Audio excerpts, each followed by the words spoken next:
La cérémonie du Drakkar commémore un triste événement survenu le 23 octobre 1983 à Beyrouth.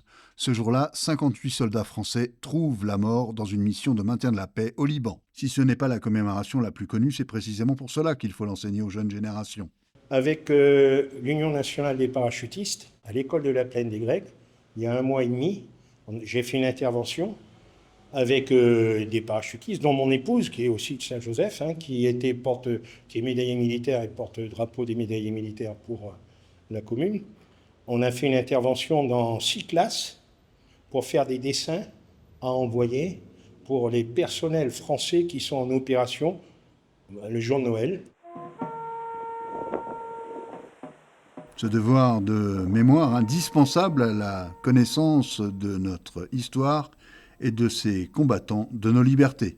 Il y a un travail de passation et de passage de mémoire. Alors qui ça y passe la mémoire? C'est les anciens, et notamment les anciens combattants. Il y a des gens qui étaient là ce matin qui ont vécu avec ces personnes qui ont été tuées. Il y a des gens qui ont été dans le même régiment que ces personnes-là. Et ils rendaient hommage à leurs contemporains, à leurs familles. Et le rappeler aujourd'hui aux jeunes, en dehors seulement du fait télévisuel, d'Internet, etc., je pense que c'est vraiment toucher à la réalité et presque charnellement donner aux jeunes, eh bien, je dirais de la matière pour dire que voilà ce qui s'est passé hier et retiens ça pour que ça éclaire en effet ton chemin de demain, pour que ça éclaire l'avenir. La députée de la 4e circonscription, présente pour cette cérémonie, tient à saluer la présence des jeunes élus des différents conseils municipaux. C'est une cérémonie qui se tient pour le coup en présence des jeunes élus du conseil municipal des collégiens, des enfants, des lycéens et des étudiants.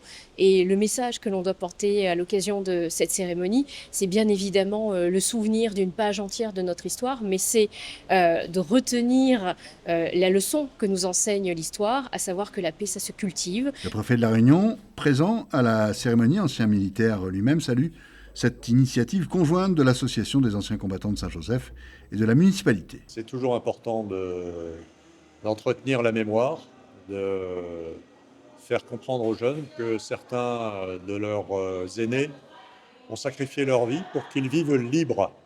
Par les temps qui courent, où il y a une remise en question des fondamentaux de la liberté, eh bien, il est important de se souvenir pour être prêt, si besoin était, à se mobiliser. 23 octobre 1983, 23 octobre 2025, 42 ans séparent ces deux dates et à Saint-Joseph, on commémore ce terrible événement.